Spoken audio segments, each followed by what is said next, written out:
Climate change વિભાગ શ્રી એસ.જે. હાયદરને આપના સ્વાગત સંબોધન માટે.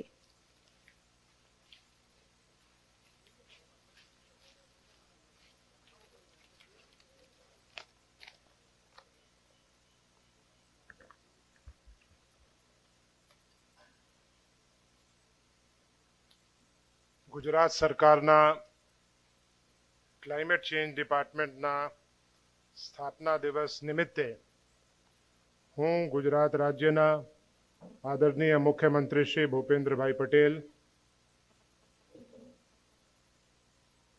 Honourable member Niti Aayog doctor V K. Saraswat, માનનીય મુખ્ય સચિવ શ્રી પંકજ કુમારજી, PDEUના director general doctor Neelam Patel, adviser Niti Aayog and in-charge Gujarat, deputy high commissioner UK Shri Peter કુકજી, અત્રે ખૂબ જ મોટી સંખ્યામાં ઉપસ્થિત અલગ અલગ યુનિવર્સિટીઝના vice chancellors, director general, directors, Gujarat chamber of કોમર્સના પથિક પટવારીજી, ઇન્ડસ્ટ્રીયલિસ્ટ, એકેડેમિયાના મિત્રો, તમામ મહાનુભાવો, વ્યાખ્યાતાઓ અને યુવાનોનું આઉટરીચ ફોર્ટનાઇટ પંચામૃત ફોર ક્લાઇમેટ ચેન્જ કાર્યક્રમના ઉદ્ઘાટન સમારોહમાં હું આપ સૌનું હાર્દિક સ્વાગત કરું છું. ક્લાઇમેટ ચેન્જ વિભાગના સ્થાપના દિવસ નિમિત્તે અત્રે ઉપસ્થિત આપ સર્વેનું સ્વાગત કર્યા પછી હું આપ સૌને વિદિત છો એમ હું જણાવી દેવા માંગુ છું કે ગુજરાત રાજ્યના તત્કાલીન મુખ્યમંત્રીશ્રી અને હાલના પ્રધાનમંત્રીશ્રી પરમ આદરણીય દૂરંદેશી નેતૃત્વ હેઠળ ગ્લોબલ વોર્મિંગના મુદ્દે ઇલાયદા ક્લાઇમેટ ચેન્જ વિભાગની સ્થાપના કરનાર ગુજરાત રાજ્ય સમગ્ર એશિયામાં પ્રથમ છે. ક્લાઇમેટ ચેન્જ ડિપાર્ટમેન્ટ તેની સ્થાપનાના 14મા વર્ષમાં પ્રવેશી રહ્યું છે. ગુજરાત રાજ્યમાં inclusive growth and sustainable development માટે કટિબદ્ધ છીએ. ગુજરાત સરકારના વહીવટી તંત્રના ઉચ્ચ સ્તરે ગુજરાતના આર્થિક વિકાસ માટે લો કાર્બન પાથવે ને ક્લાઇમેટ રેઝિલિયન્ટ ફ્યુચરના નિર્માણ કરવા આપણે સંકલ્પબદ્ધ છીએ. રિન્યુએબલ એનર્જીના ક્ષેત્રે ભારતમાં ગુજરાત મોખરે છે. સમગ્ર દેશમાં ગુજરાત રાજ્ય 1936 મેગાવોટની સોલર રૂફટોપની સ્થાપિત ક્ષમતા સાથે સમગ્ર દેશમાં પ્રથમ ક્રમે છે અને ગુજરાતમાં લગભગ 18 ગીગાવોટની કુલ સ્થાપિત ક્ષમતા સાથે પુનઃપ્રાપ્ય ઉર્જાના ક્ષેત્રે ગુજરાત સમગ્ર દેશમાં અગ્રેસર.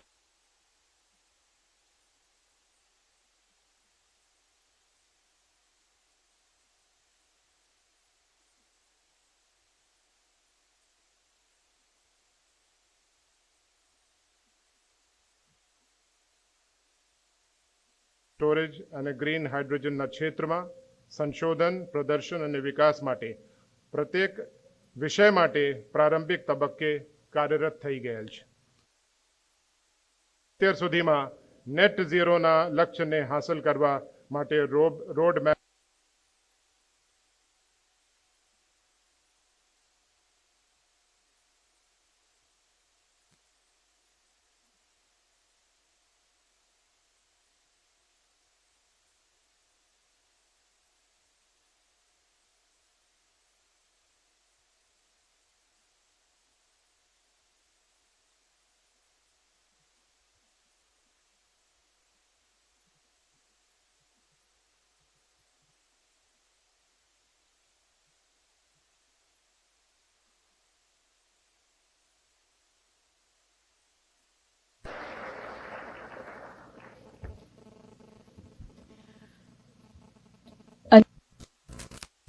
મહાનુભાવોના સ્વાગતનો આજના પ્રસંગે માનનીય મુખ્યમંત્રીશ્રીનું સ્વાગત કરશે શ્રી એસ.જે. હાયદર.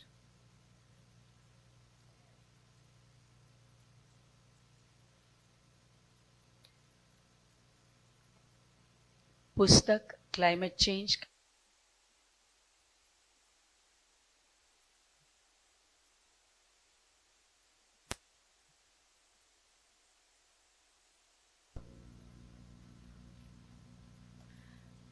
માનનીય મંત્રી શ્રી શિક્ષણ શ્રી જીતુભાઈ વાઘાણીનું સ્વાગત કરવા વિનંતી કરીએ છીએ. શ્રીમતી શિવાની ગોયલને, નિયામક Shri Jeda, climate change continued action પુસ્તક માનનીય વડાપ્રધાન શ્રી દ્વારા લિખિત પુસ્તક છે. માનનીય મુખ્ય સચિવ શ્રી પંકજ કુમારનું સ્વાગત કરવા વિનંતી કરીએ છીએ. સંયુક્ત સચિવ શ્રી BH તલાટીને,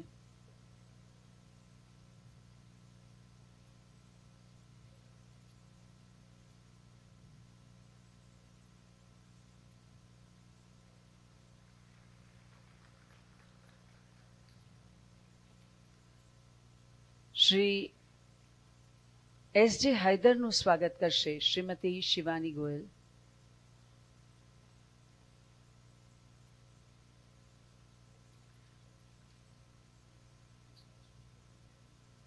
શ્રી વિજયકુમાર સારસ્વતનું સ્વાગત કરશે સંયુક્ત સચિવ શ્રી BH તલાટી.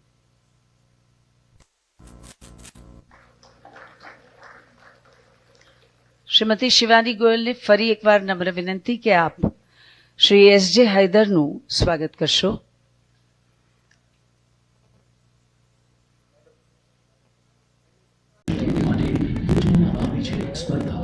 સ્પર્ધાઓના માધ્યમથી યુવાનો પુનઃપ્રાપ્ય ઉર્જા, વનીકરણ, જૈવ વૈવિધ્ય, જળ સંરક્ષણ, ઉર્જા આત્મનિર્ભરતા, કચરા વ્યવસ્થાપન, ગ્રીન હાઇડ્રોજન, નેચરલ ફાર્મિંગ, અન્નનો આદર અને એનર્જી સ્ટોરેજ જેવા વિષયો પર રજૂ કરી શકશે તેમના આગવા વિચારો.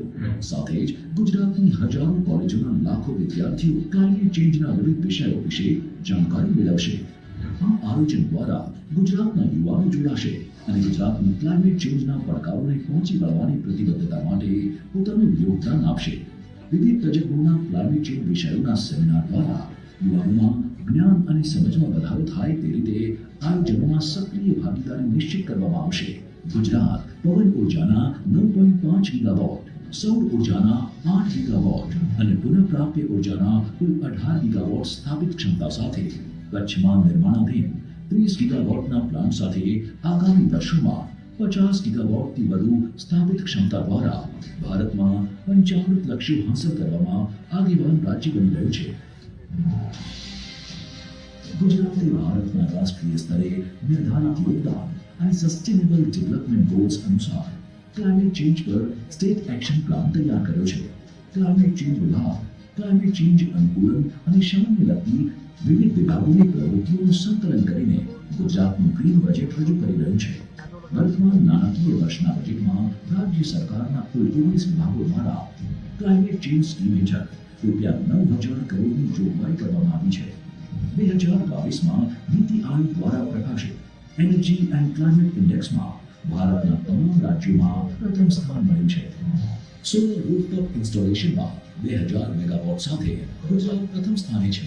પવન ઉર્જા ક્ષેત્રે શ્રેષ્ઠ પ્રદર્શન કરતી રાજ્ય નોડલ એજન્સી તરીકે જેડા ગાંધીનગરને એવોર્ડ આપવામાં આવ્યો હતો. ક્લાઇમેટ ચેન્જ વિભાગ હસ્તક ગુજરાત ઉર્જા વિકાસ એજન્સી જેડા દ્વારા રિન્યુએબલ એનર્જી ક્ષેત્રે ઉત્કૃષ્ટ પ્રદર્શન કરવા બદલ association of renewable energy agency of state areas દ્વારા કુલ 6 એવોર્ડ્સ પ્રાપ્ત થયા છે. ગુજરાત રાજ્યના ક્લાઇમેટ ચેન્જ વિભાગ દ્વારા કરવામાં આવતા આ સંનિષ્ઠ પ્રયાસો દ્વારા ગુજરાત નેટ ઝીરોનું લક્ષ્ય હાંસલ કરશે. આદરણીય વડાપ્રધાન શ્રી નરેન્દ્રભાઈ મોદીના માર્ગદર્શન હેઠળ ક્લાઇમેટ ચેન્જના પડકારને ઝીલવા સદા તૈયાર Gujarat.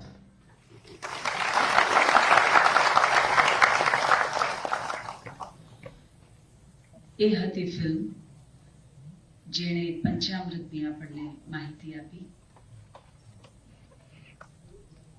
Padma Bhushan Dr. V.K. Saraswat is a distinguished scientist with vast experience in defense research. He is credited with the indigenous development of missiles such as Prithvi, Dhanush, Prahar and Agni 5.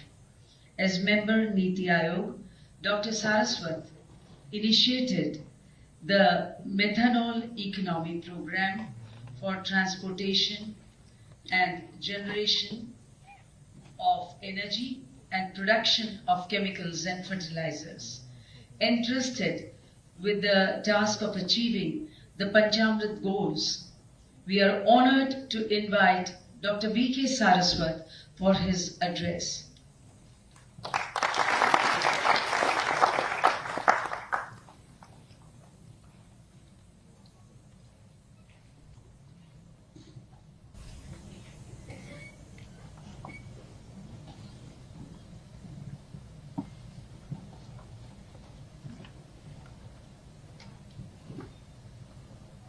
Good afternoon, Namaskar.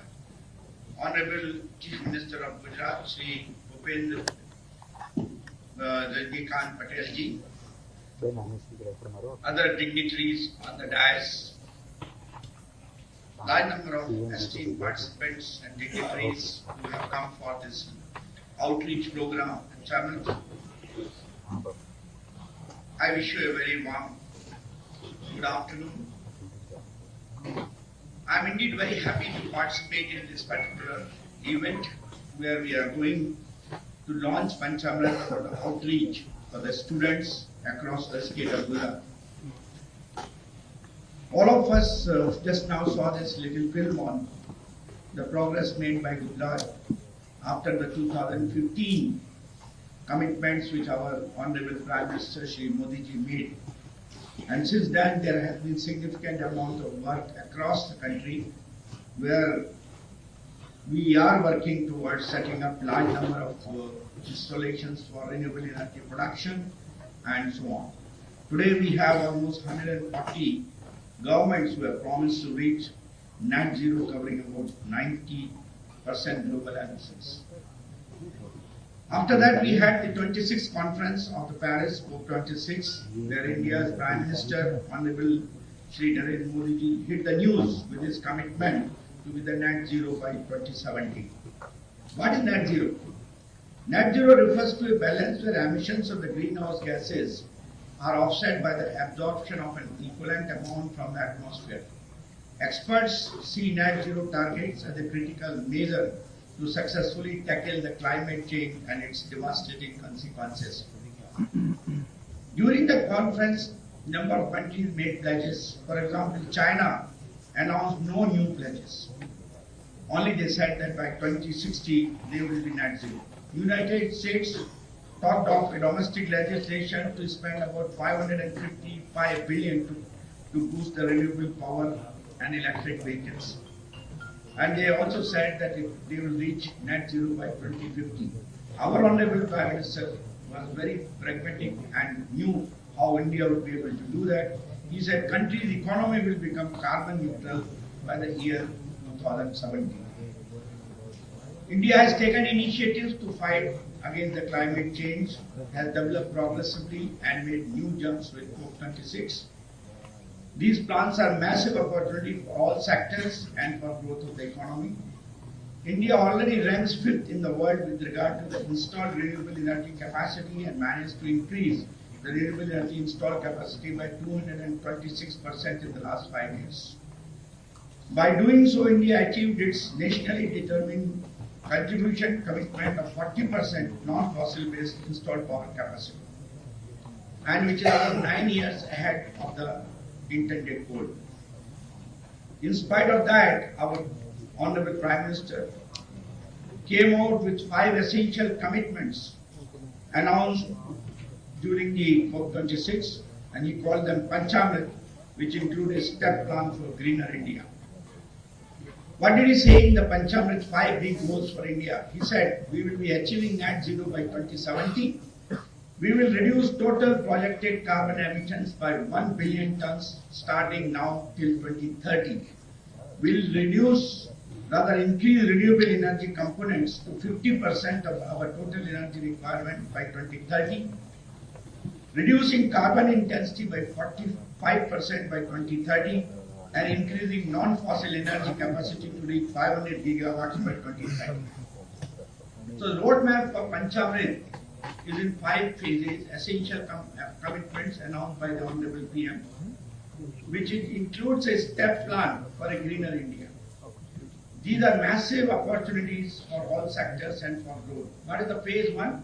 as I mentioned earlier, 500 gigawatts by 2030 non-fossil energy. Phase 2, 50% of the requirement from renewable by 2030. Phase 3, reduction of 1 billion tons of the total projected carbon by 2030. Phase 4, reduction in carbon intensity by 45%, and Phase 5 is net zero. What is the roadmap here enunciated for this? To achieve 500 gigawatts of non-fossil fuel-based energy capacity by 2030, he says a total of 152.9 gigawatts of renewable energy capacity projects have been installed in the country by about February 2022. Projects of 72.6 gigawatt capacity are under various stages of implementation. Projects of 21 gigawatt capacity are in the various stages of bidding. To support this growth, India is set to add 27,000 circuit kilometers of interstate power transmission network by 2024, as it has already added about 6,500 circuit kilometer lines so far. The power transmission network expansion has been planned keeping in mind the goal of about 500 gigawatts of non-fossil fuel-based electricity. Tax concessions and incentives such as production-linked incentive schemes for promotion of manufacturing and adoption of renewable energy will propel India into the near target of net zero. The hard-to-abate sector such as Indian Railway has committed for a reduction of emissions by about 60 million tons annually. India's massive LED bulb campaign is reducing emissions by 40 million tons annually.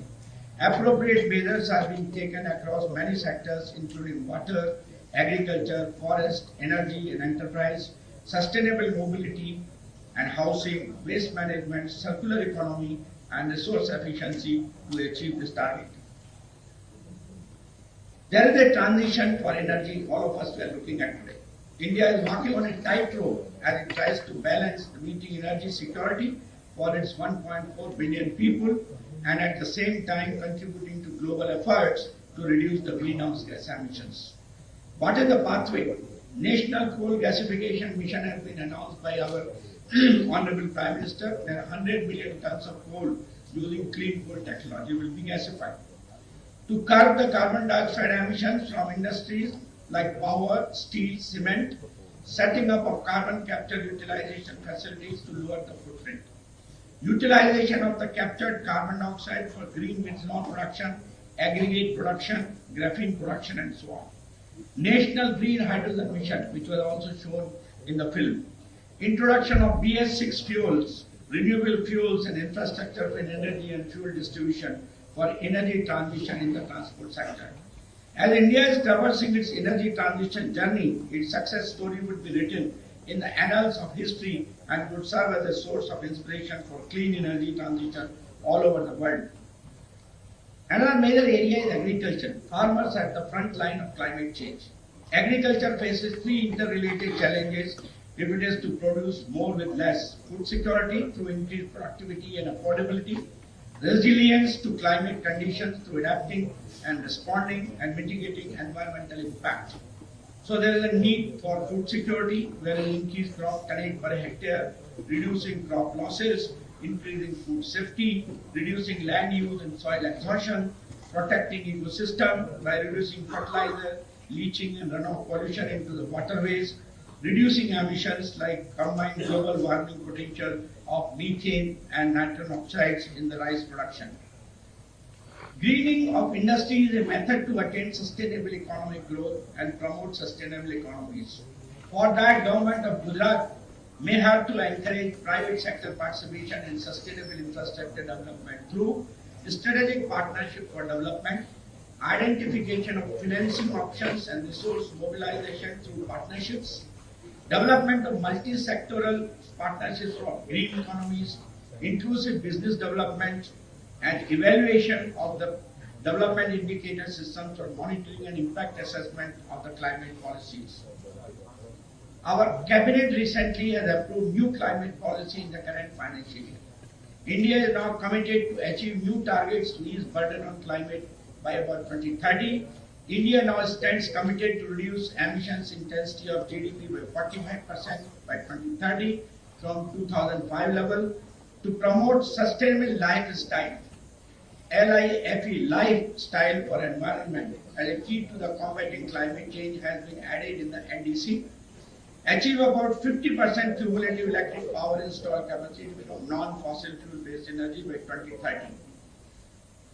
LIFE, Lifestyle for Environment, PM Modi pitched for one world movement, that is life, at COP26, a mass movement of environment consciousness, lifestyle, emphasis on energy production, energy conservation and sustainable living.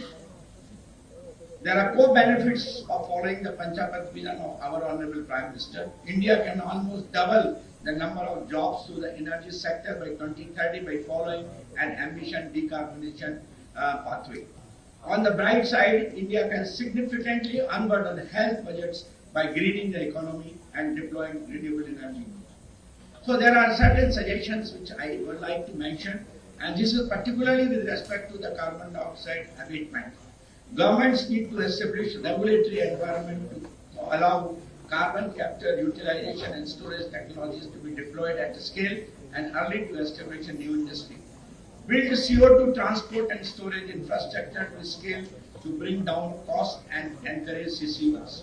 Strengthen the competitiveness of CO2 for extended oil recovery for the oil and gas industry. Incentivize CO2 capture from anthropogenic sources.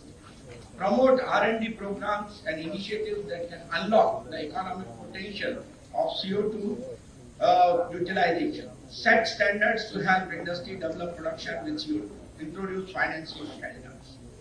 To conclude, I would say net zero offers not only a solution to climate change and air pollution, but an opportunity to create a cheaper, more resilient energy system, a more productive economy, and a better quality of life for all. Thank you. Jai Hind. Namaskar.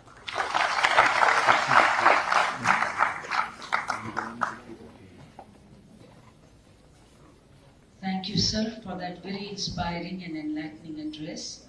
સૂર્ય ગુજરાત યોજના હેઠળ આશરે 3 લાખ રહેણાંકો પર solar rooftop system લગાવી ગુજરાત સમગ્ર દેશમાં પ્રથમ સ્થાને છે.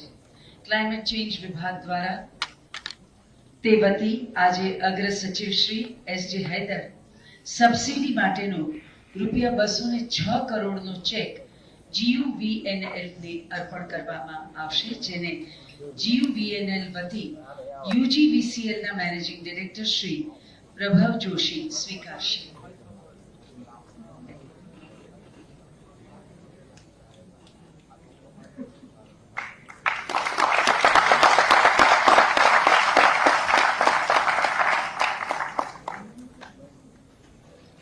રાજ્યની વિવિધ સરકારી ઇમારતો ઉપર 100% સંપૂર્ણ સરકારી સહાયથી સોલર રૂફટોપ સિસ્ટમની સ્થાપના કરવામાં આવી છે. માનનીય મુખ્યમંત્રી શ્રી દ્વારા આજરોજ આવી 3 ઇમારતો ઉપર સોલર રૂફટોપ સિસ્ટમનું ડિજિટલ માધ્યમ દ્વારા લોકાર્પણ કરવામાં આવશે. માનનીય મુખ્યમંત્રી શ્રીને નમ્ર વિનંતી કે આપ રિમોટ પર બટન દબાવીને લોકાર્પણ કરશો.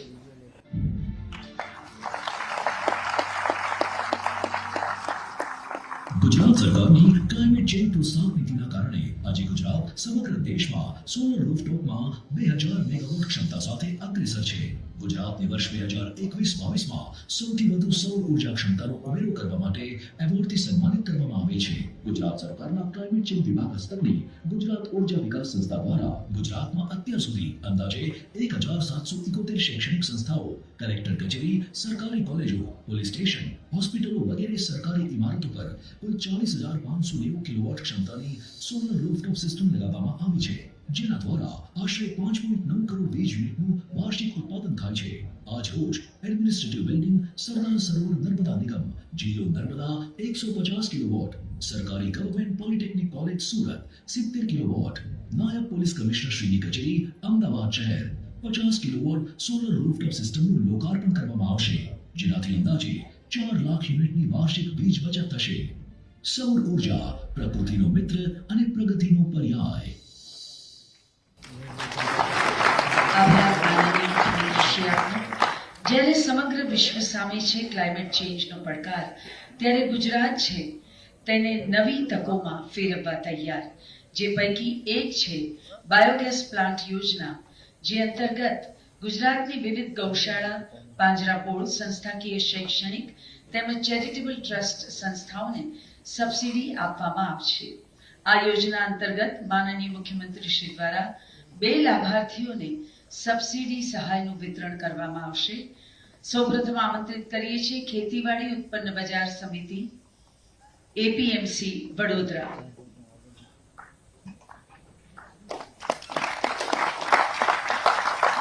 ત્યારબાદ આમંત્રિત કરીએ છીએ ગીર ગંગા પરિવાર ટ્રસ્ટ જામનગર.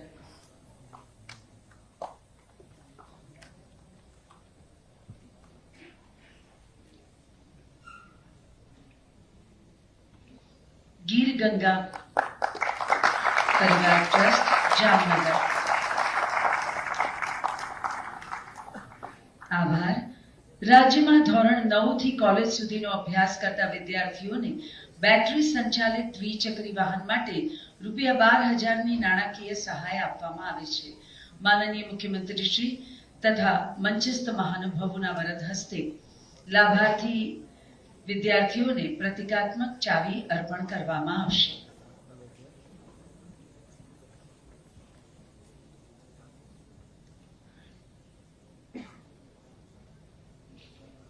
લાભાર્થીઓને આમંત્રિત કરીએ છીએ મંચ પર.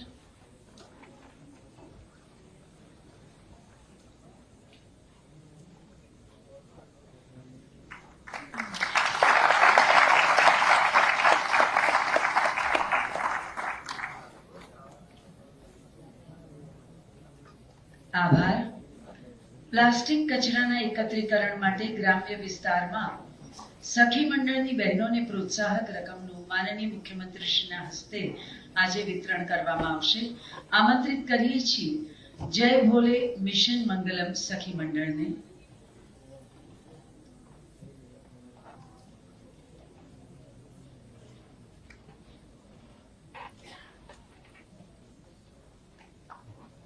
સાથે આમંત્રિત કરીએ છીએ ફૂલ જોગણી મિશન મંગલમ સખી મંડળને.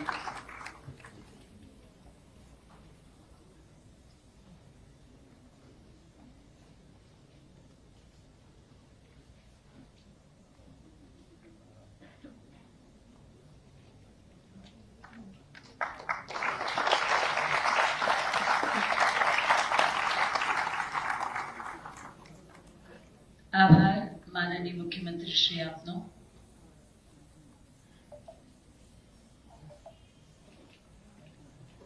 It's now time for the exchange of MOUs in the august presence of Honorable Chief Minister and other dignitaries. We invite for the exchange of MOUs for Climate Change Department and Gujarat Chamber of Commerce for climate actions in industry and carbon reduction.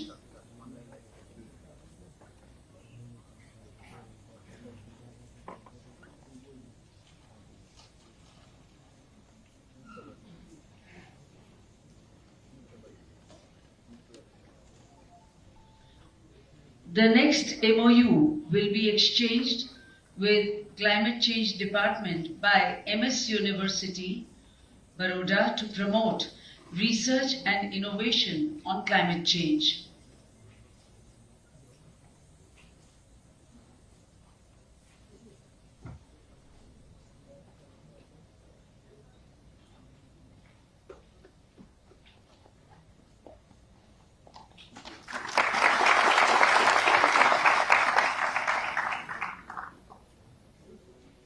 We now invite MS University to exchange an MOU with Climate Change Department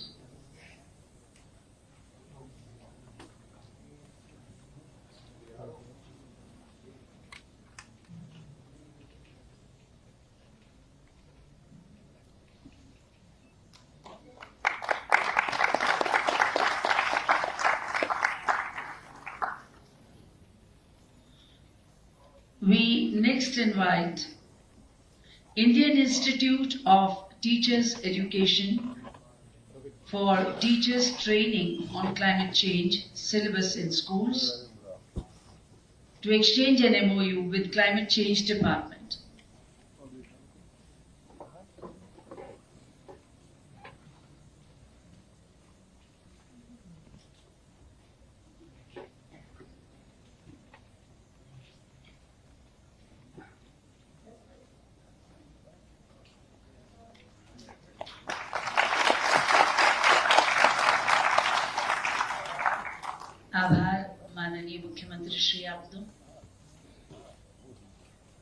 અને અન્ય મહાનુભાવોનો,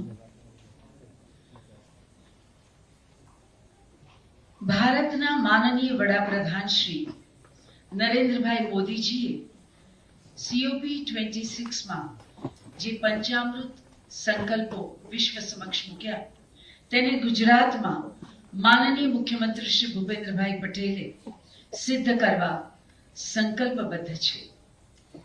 આપના સર્જનાત્મક નેતૃત્વમાં વિશ્વાસથી વિકાસ યાત્રાના જ્યારે મંડાણ થયા છે ત્યારે સરળ, સહજ, પ્રજાવત્સલ પણ દ્રઢ નિશ્ચયી એવા માનનીય મુખ્યમંત્રીશ્રીને સુશાસનના આપના સફળ 1 વર્ષ નિમિત્તે અભિનંદન પાઠવતા આવો જોરદાર તાળીઓ સાથે આમંત્રિત કરીએ આપના વક્તવ્યમાં.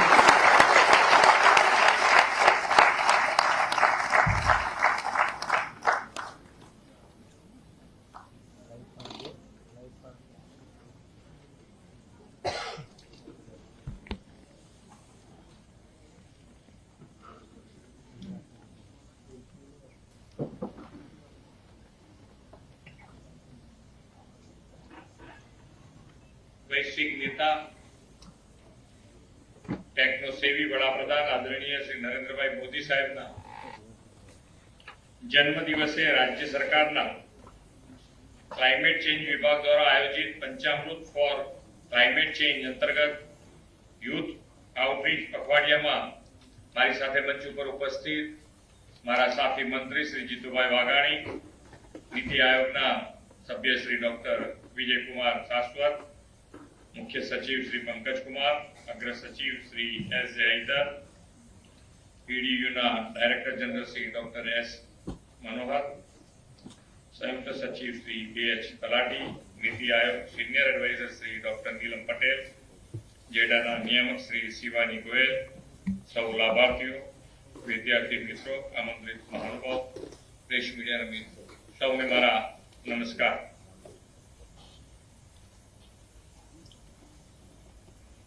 આપણી પાસે એવી લીડરશિપ છે કે જેને અગાઉથી અણસાર આવી જાય છે કે ભાઈ તકલીફ ક્યાંક ઊભી થાય, અને એ તકલીફ ઊભી થાય એ પહેલા કાં તો તકલીફ થઈ ગઈ હોય તો એનું નિવારણ, તકલીફથી ગભરાઈને બેસી રહેવાની ક્યારેય વાત ના હોય, એના માટેનું હર હંમેશ એમની તૈયારી. અને એમના જ પગલે આજે ગુજરાત સરકાર પણ ક્લાઇમેટ ચેન્જ અને ક્લાઇમેટ ચેન્જના આધારે જે પડતી મુશ્કેલીઓ એ નિવારવા માટે કેવી રીતે આગળ વધી શકાય એના માટેનો હર હંમેશ પ્રયત્ન કરે છે. આજે આપણે તો ગુજરાત જે રીતે અત્યારે આગળ વધી રહ્યું છે, દરેકે દરેક ક્ષેત્રે, પછી રોડ રસ્તા, લાઇટ, પાણી, દરેકે દરેક ક્ષેત્રે માન્ય નરેન્દ્રભાઈએ ખૂબ મજબૂત પાયો ગુજરાતમાં નાખ્યો, અને એના પરિણામે આજે આપણે વિકાસના પંથે જે આગળ વધ્યા છે એ મજબૂતીથી આપણે આગળ વધી શકીએ છીએ. અત્યારે આપણને નર્મદાની અત્યારે યાદ આવે કે જો ખરેખર નર્મદામાં ક્યાંય તકલીફ પડી હોત તો અત્યારે આપણા ગુજરાતની દશા શું હોત. એમને એ વખતે મગજમાં મજબૂત રીતે હતું કે આ વસ્તુ કરવી જરૂરી છે, જો ગુજરાતને આગળ લાવવું હશે, ગુજરાતને મુશ્કેલીઓમાંથી બહાર કાઢવું હશે તો આ નર્મદા જરૂરી છે. અને એમણે છેક કેન્દ્ર સરકાર સુધી એના માટે લડત આપી અને આજે નર્મદા આપણે છેક છેવાડાના કચ્છ સુધી નર્મદાના પાણી પહોંચાડે. આ આમનો મિજાજ છે, અને એ મિજાજના કારણે ઘણી બધી વખત આપણે બચ્યા છે, અને હજુ પણ આપણે બચવા માટે આપણી પાસે લીડરશિપ છે જ. કેન્દ્ર સરકારમાં જ્યારે માન્ય નરેન્દ્રભાઈ હોય તો એમના નેતૃત્વમાં આપણને માર્ગદર્શન ગુજરાતને હર હંમેશ મળતું રહ્યું છે, અને એમના પગલે આપણે આગળ વધતા રહ્યા છીએ.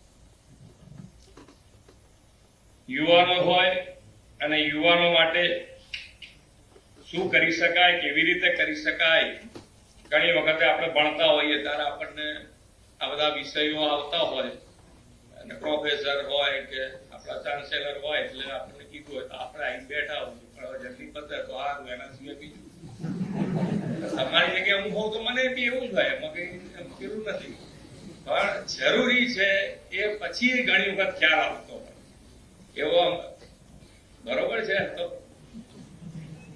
વિદ્યાર્થીઓ જેટલા બેઠા હશે એટલા બધાના મગજમાં કેવી રીતે આ ક્લાઇમેટ ચેન્જમાં જે પ્રકૃતિ અને આજે કહીએ તો આપણું જે ઋતુચક્ર છે એ ઋતુચક્રમાં દરેક ઋતુમાં આપણને ફેરફાર જોવા મળે છે અને એ ફેરફાર કેવી રીતે નિવારી શકાય એના માટેનો પ્રયત્ન.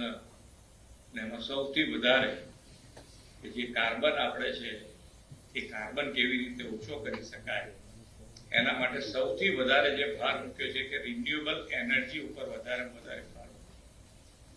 રિન્યુએબલ એનર્જી માં ક્ષેત્રમાં આપણે કેવી રીતે આગળ વધીએ, કેવી રીતે મેક્સિમમ રિન્યુએબલ એનર્જીનો ઉપયોગ કરીએ અને એના માટે આજે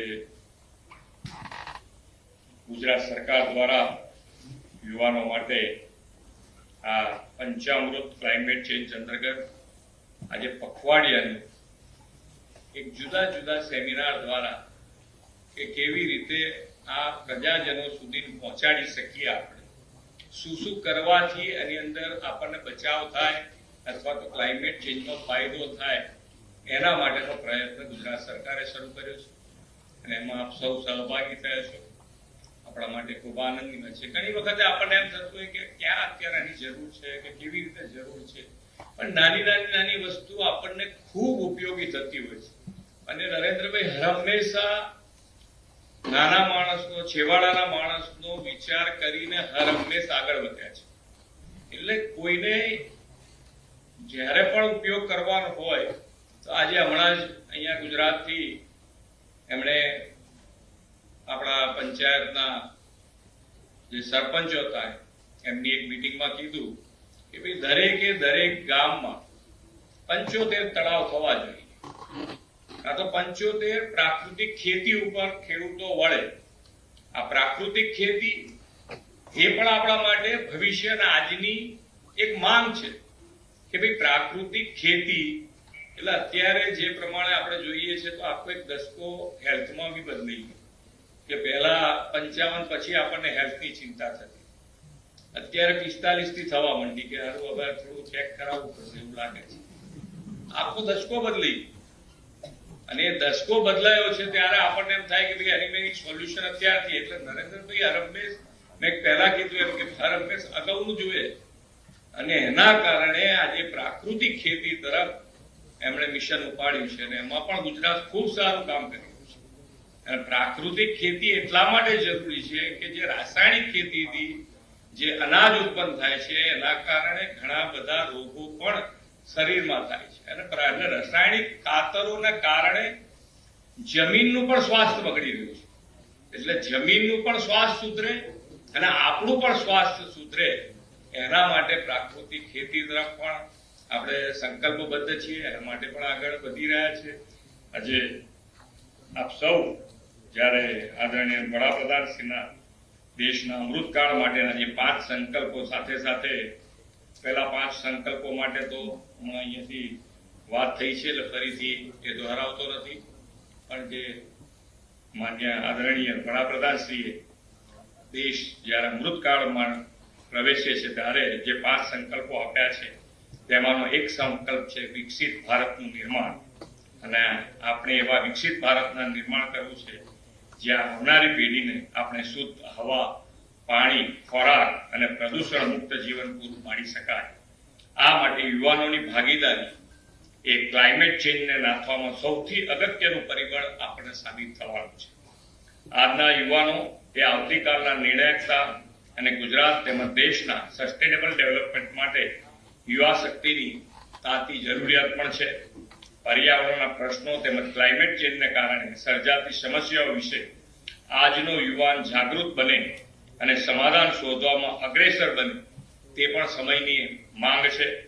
આ પંચામૃત યુવા જાગૃતિ પખવાડિયું ગુજરાત રાજ્યના ક્લાઇમેટ ચેન્જ માટેના પ્રયાસોનું ઉદ્દીપક બની રહે એવા વિશ્વાસ સાથે હું વિરમું છું. ભારત માતા કી જય. વંદે માતરમ. જય જય.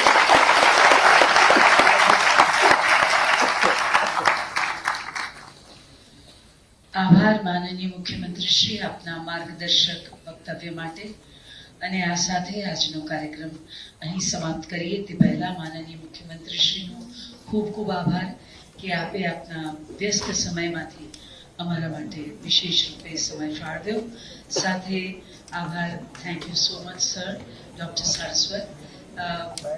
માનનીય મંત્રી શ્રી વાઘાણી સાહેબનો પણ ખૂબ ખૂબ આભાર માનીએ છીએ, ડોક્ટર નીલમ પટેલનો તથા અહીં વિરાજમાન આપ સૌ આટલી મોટી સંખ્યામાં અહીં ઉપસ્થિત રહ્યા તે માટે આપનો સૌનો ખૂબ ખૂબ આભાર.